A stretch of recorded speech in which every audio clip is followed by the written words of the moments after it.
Doktin doking penang plangne nonan kene nang plangaraje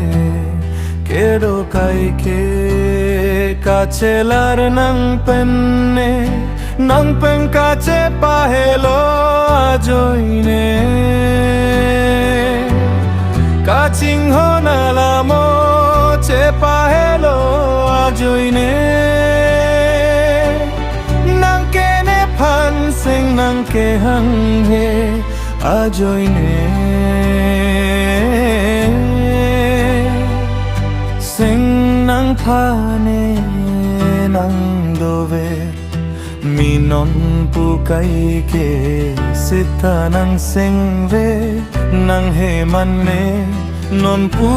arani angke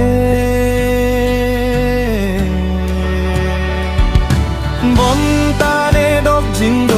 jin penang plangne non ne kaya lo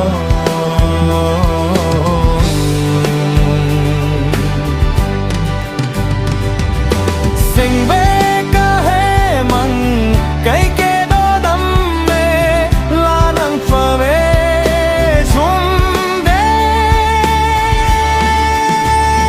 june akang hon ke non non non che the no rakang hol ke kachelar ji ke matha the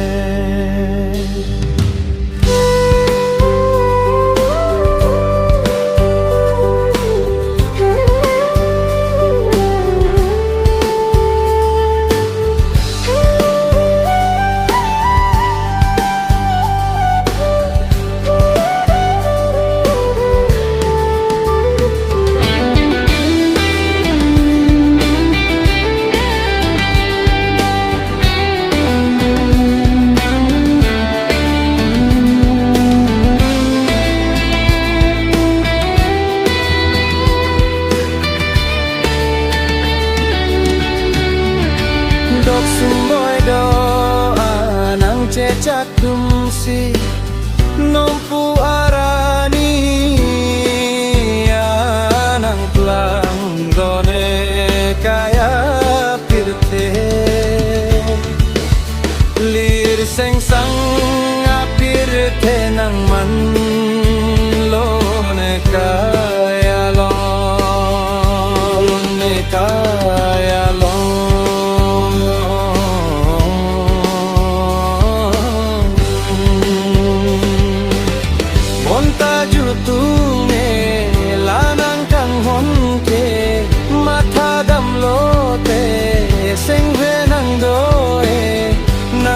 kai ke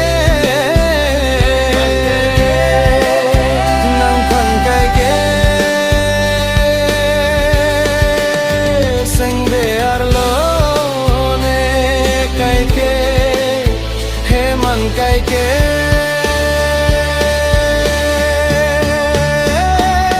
bon ta nang sing non pu